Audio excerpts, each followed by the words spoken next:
Bien-aimés en Jésus-Christ, salut et bienvenue à With Nous, notre communauté qui lit la Bible ensemble pour connaître les promesses qu'on a en Jésus-Christ, notre Seigneur, notre Sauveur et notre espérance. Nous lisons Romains chapitre 9. Souveraineté de Dieu dans la dispensation de ses grâces, le salut annoncé aux païens par suite de l'endurcissement d'Israël, conversion finale et salut des Juifs. Je dis la vérité en Christ. Je ne mens point. Ma conscience me rend témoignage par le Saint-Esprit. J'éprouve une grande distress et j'ai dans le cœur un chagrin continuel, car je voudrais moi-même être anathème et séparé de Christ pour mes frères, mes parents selon la chair, qui sont israélites, à qui appartient l'adoption et la gloire et les alliances et la loi et le culte, et les promesses et les patriarches et de qui ils eurent, selon la chair, le Christ qui est au-dessus de toutes choses. Dieu béni éternellement. Amen. Ce non point à dire que la parole de Dieu soit restée sans effet, car tous ceux qui descendent d'Israël ne sont pas Israël. Et pour être la postérité d'Abraham, ils ne sont pas tous ses enfants. Mais il est dit, en Isaac sera nommé pour toi une postérité. C'est-à-dire que ce ne sont pas les enfants de la chair qui sont enfants de Dieu, mais que ce sont les enfants de la promesse qui sont regardés comme la postérité. Voici en effet la parole de la promesse. Je reviendrai à cette même. Je tourne la page. Époque et Sarah aura un fils. Et de plus, il en fut ainsi que Rebecca, qui conçut du seul Isaac notre père. Car quoique les enfants ne fussent pas encore nés, et qu'ils n'eussent fait ni bien ni mal, afin que le dessein d'élection de Dieu subsistât sans dépendre des œuvres et par la seule volonté de celui qui appelle.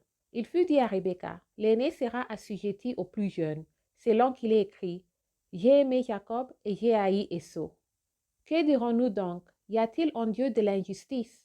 Loin de là, car il dit à Moïse, je ferai miséricorde à qui je fais miséricorde, et j'aurai compassion de qui j'ai compassion. Ainsi donc, cela ne dépend ni de celui qui veut, ni de celui qui court, mais de Dieu qui fait miséricorde. Car l'Écriture dit à Pharaon, j'ai été subsité à dessein pour montrer en toi ma puissance, afin que mon nom soit publié par toute la terre. Ainsi, il fait miséricorde à qui il veut, et il endurcit qui il veut. Tu me diras, pourquoi blâme-t-il encore? Car qui est ce qui résiste à sa volonté? Ô homme, toi plutôt, qui es-tu pour contester avec Dieu?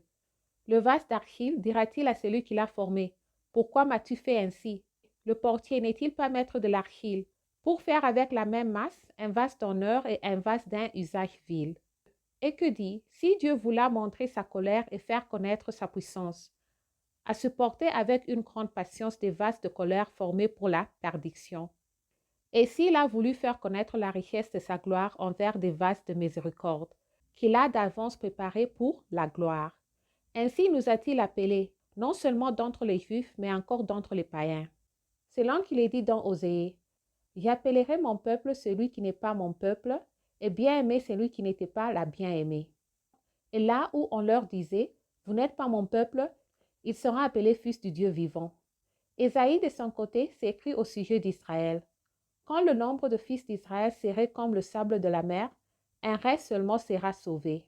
Car le Seigneur exécutera pleinement et promptement sur la terre ce qu'il a résolu. Et comme Ésaïe l'avait dit auparavant, si le Seigneur des armées ne nous eût laissé une postérité, nous serions devenus comme Sodome. Nous aurions été semblables à Gomorrhe. Que dirons-nous donc? Les païens qui ne cherchent pas la justice ont obtenu la justice qui vient de la foi. Tandis qu'Israël, qui cherche une loi de justice, n'est pas parvenu à cette loi. Pourquoi? Parce qu'Israël l'a cherchée, non par la foi, mais comme provenant des œuvres. Ils se sont heurtés contre la pierre d'achoppement. Selon qu'il est écrit, voici je mets en Sion une pierre d'achoppement et un rocher de scandale, et celui qui croit en lui ne sera point confus. Merci d'avoir lu ensemble. J'améliore mon français en lisant la Bible. Restez en Jésus-Christ et Shalom.